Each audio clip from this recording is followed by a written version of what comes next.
দেখুন বন্ধুরা, এই জালকাঠি গোপাল ভাই নৌচানছে, আর এই জাস্ট ফেললাম। ভালো লেগেছে যে তুমি এই কাজ আমাদের সাথে সাথে থেকে থেকে একটু হলো জেনে গেছো ভালো মতো।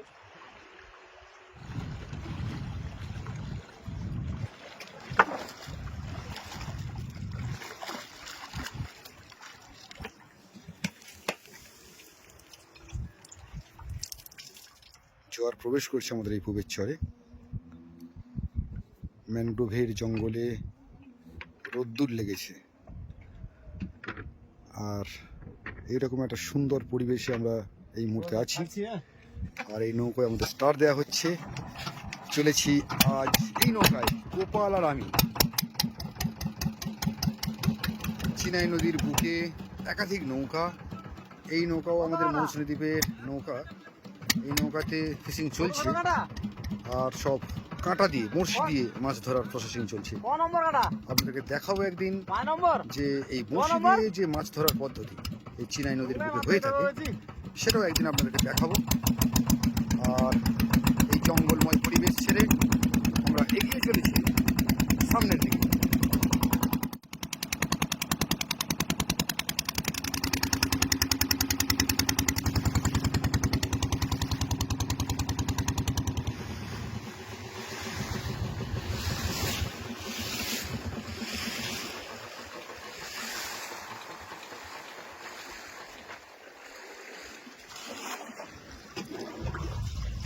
তো এইরকম একটা সকালে জোয়ার প্রবেশ করছে।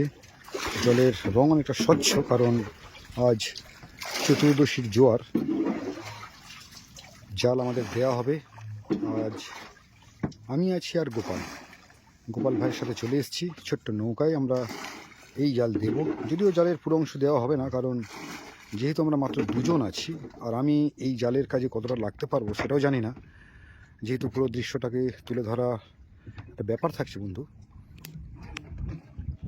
তো একটু একটু করে জালের অংশ কিন্তু বন্ধুরা এই নদীতে, বা এটা সমুদ্র উপকূলই বলা চলে, এটা মেনলি চিনাই নদী আর মুড়িগঙ্গার যে মোহনা এই বঙ্গোপসাগরে মিশেছে যে জায়গায়। তো আমাদের এই সুন্দরবন যে রেঞ্জ আর কি, সুন্দরবন যে বিশাল বড় একটা অঞ্চল আমাদের এই ভারতবর্ষ তথা পশ্চিমবঙ্গের অধীনে আছে। তো এই সুন্দরবনের প্রথম যদি দ্বীপ আমরা বলতে পারি, তাহলে সেটা হচ্ছে জম্বুদ্বীপ। মেদিনীপুরের পরেই দক্ষিণ চব্বিশ পরগনা জেলার প্রথম এই একদম দক্ষিণের সর্বশেষ দ্বীপ আছে জম্বুদ্বীপ। সেই জম্বুদ্বীপে সাদা বালি, প্রচুর ম্যানগ্রোভ এবং ফরেস্ট অফিস আছে। আর তারপরে গঙ্গাসাগর আছে, মৌসুনী আছে, তারপরে আছে আপনার বকখালি। এই যে দ্বীপগুলো আছে আর কি, এবং সেগুলো পরস্পর ধীরে ধীরে সুন্দরবন, গভীর সুন্দরবন দিকে চলে যাচ্ছে। তো আমরা একদম গঙ্গার যে মেন মোহনা সেখানে আমরা আছি। এই সকালবেলা এই জালের কাজে চলে এসেছি। এই জাল ফেলা হচ্ছে এবং তুমি একটা একটা করে ওই মাটিগুলো ফেলতে পারবে? হ্যাঁ, অবশ্যই। ঠিক আছে, দেখাই যাক। তো গোপাল ভাই একা আছে, আর ওই যে মাটির যেগুলোকে বলা হচ্ছে আর কি কাঠি মাটির, তাই তো? তুমি এবার তাহলে বলো যে কোথা থেকে ফেলতে শুরু হবে। আগে ওই দড়িটা চলে যাক, মানে যে দড়িটা যাচ্ছে এটা দেখ। এই যে দড়িটা কিন্তু একটু একটু করে খুলছে, অর্থাৎ জাল কিন্তু পড়তে শুরু হচ্ছে। জালের প্রথম অংশ যে দড়ি,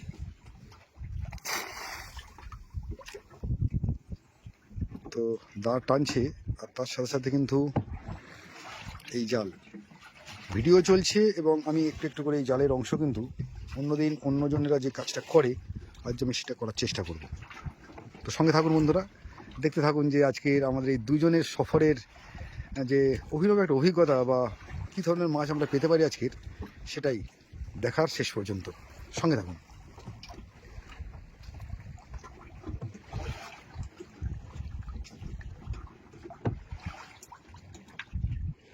এই দড়ির অংশ কিন্তু পড়লেই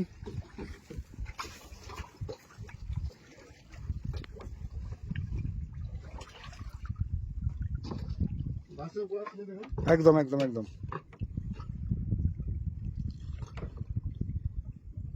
বলবে তুমি, শুধু ফেলবো। ওকে, জড়ি মরে যায়নি তখন? এবার একটা একটা করে এই জাল কাঠি তাই তো? ওকে। আস্তে আস্তে একটা একটা করে তাই হ্যাঁ, ফেলবে। ওইদিকে টান পড়লেই ফেলবো তাই তো? ঠিক আছে, তাই হোক। এই হলো সিস্টেম।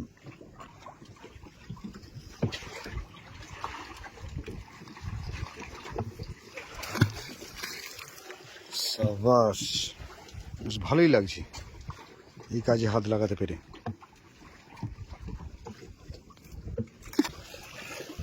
দাঁড় টেনে চলেছে গোপাল ভাই, নৌকো একটু একটু এগিয়ে চলেছে। আর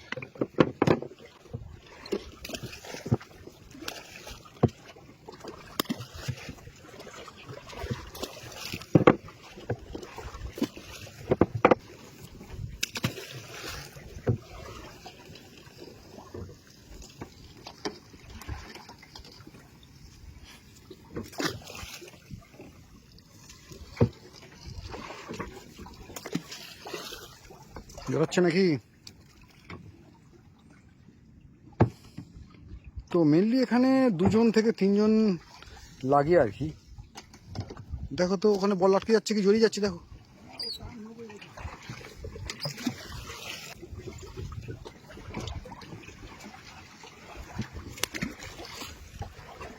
এক লাইন কিন্তু আমার জাল কাটি ফেলা হয়ে গেল। সাবাস, চলেছে নৌকো একটু একটু করে এগিয়ে। এবার ও এই বাঁশটা ফেলাবে। ওকে, এটা কি একটা জাল? এটা হয়ে গেল নাকি? Lovely lovely. তো একটা জাল আমাদের ফেলা হয়ে গেল। আমি জাল কাঠিগুলো একটু একটু করে ফেললাম বন্ধুরা। অপূর্ব একটা অভিজ্ঞতা হলো আজ। জাস্ট আমার রিকোয়েস্টেই গোপাল ভাই চলে এসছে, যে কেউ সঙ্গী নেই, তবুও বললাম সকালের এই যে একটা পরিবেশ, এই পরিবেশটাকেই আপনাদেরকে একটু দেখানোর জন্য বন্ধুরা। এবং এই সকালের পরিবেশে এই জোয়ারের মুখে আর কি, যদিও যখন যেহেতু একটা কোটাল চলছে, অমাবস্যার কোটাল, তো সেই অমাবস্যার কোটালে জলের একটু চাপ আছে। ঠিক এই কোটালের মুহূর্তে কী জাতীয় মাছ আমরা পেতে পারি, সেই অভিজ্ঞতা বা সেই দৃশ্য দেখার জন্যই চলে এসেছি।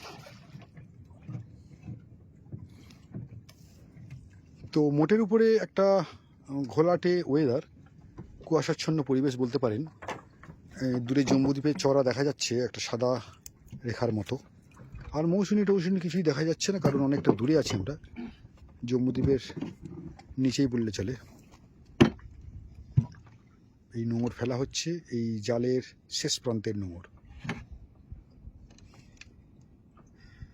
যদিও এখন আমাদের এই সমুদ্র ততটা উতলা হয়নি এখনো পর্যন্ত,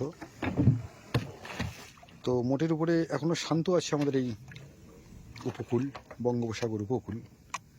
জালের নোঙর ফেলে দেওয়া হলো, আর একদম মাটিরতে মানে মাটির গভীরে পর্যন্ত এই হ্যাঁ ফেলা হোক।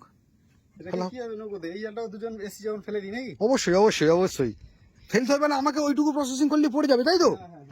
আচ্ছা, বাহ, লাভলি লাভলি, তুমি শুধু বলবে খালি। ভালো লেগেছে যে তুমি এই কাজ আমাদের সাথে সাথে থেকে থেকে একটু হলো জেনে গেছো ভালো মতো।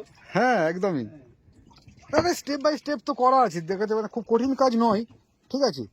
একটু খেয়াল রেখে করতে হবে বিষয়টা সুন্দর করে। জাল নাহলে জড়িয়ে যাওয়ার একটা ব্যাপার থাকে বন্ধুরা। এই যে এগুলো আর কি, মানে যে জাল কাঠিগুলো দেওয়া আছে মাটির, এইগুলোকে এত সুন্দরভাবে সাজানো আছে যে স্টেপ বাই স্টেপ কিন্তু একটার পর একটা ও আসবে, জাল ওইদিকে অটোমেটিক্যালি। আমি এটা ভাবতে পারিনি যে তুমি এইভাবে ফেলবে একটা ছেলে। না মানে এইভাবে পড়বে নদীতে। হ্যাঁ, বিষয়টা তো একটু বুঝে গেলেই আমার মনে হয় করা সহজ। তো আমরা নেক্সট জালও ফেলা শুরু করেছি বন্ধুরা। এই কাছি একটু একটু করে যাচ্ছে। আর এর মাছটা কোথায়? আচ্ছা, দেখুন বন্ধুরা, এই কাছিটা পুরো টেনে নেওয়ার পরেই কিন্তু আমি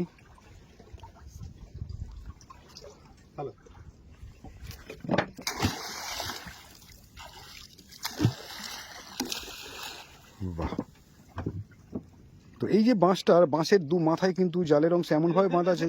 বাহ, আবার স্টেপ বাই স্টেপ ফেলা শুরু হয়েছে। একটা একটা করে জাল কাটি তুলতে হবে, এই জাস্ট এইভাবে ছুঁড়ে দিতে হবে।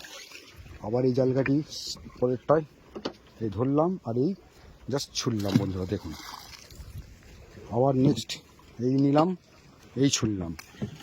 ভালো লাগছে বিষয়টা, নিজ হাতে কাজ করার মজাই আলাদা। আর গোপাল ভাই কিন্তু দাঁড় টানছে, আর ওইদিকে দেখুন কি সুন্দর আমরা একের পর এক বলগুলো ভেসে ভেসে ভেসে ভেসে দূরে চলে যাচ্ছে। তো এই জালকাঠিগুলো অ্যাকচুয়ালি পুরো অনেকটা নিচের দিকে জালটাকে টেনে নিয়ে যাবে।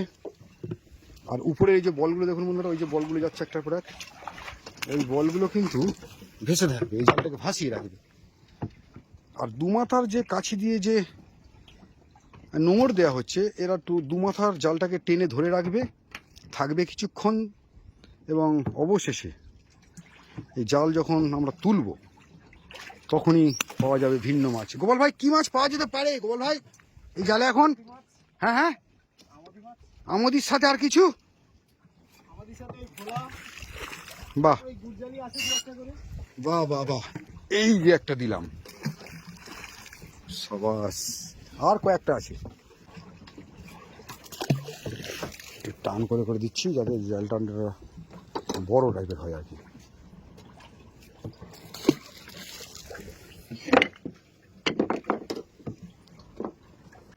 দেখো এই জল পুরো টান পড়তে, তবে আমি ছাড়ছি। Yes, just two, last two, আর এই লাস্ট ওয়ান। দেখুন বন্ধুরা, এই জালকাঠি গোপাল ভাই নোঙর টানছে, আর এই জাস্ট ফেললাম। লাস্ট হলো এই জালের শেষ অংশ। এবারে এইটা, তাই তো? লাভলি লাভলি লাভলি, আমরা এই কাজ সম্পন্ন করলাম, জাল ফেলার কাজ।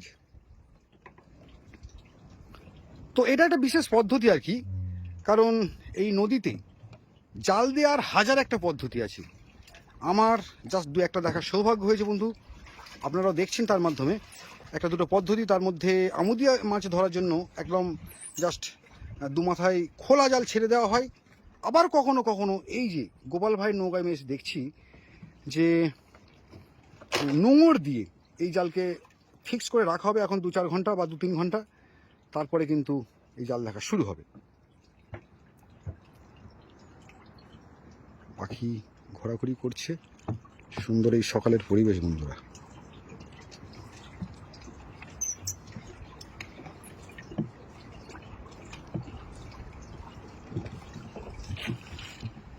তো জাল ফেলা প্রায় কমপ্লিট। এই কাছিটা অটোমেটিক্যালি চলে যাচ্ছে নদীতে, আর ওই ড্রাম আর যে নোঙর রেডি করা হচ্ছে এই জালের শেষ অংশটাকে বাঁধার জন্য।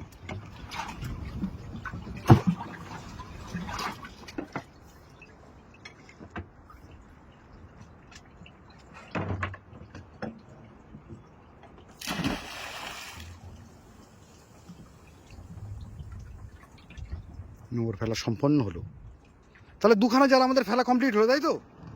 অপূর্ব অপূর্ব সকালের এই পরিবেশ বন্ধুরা।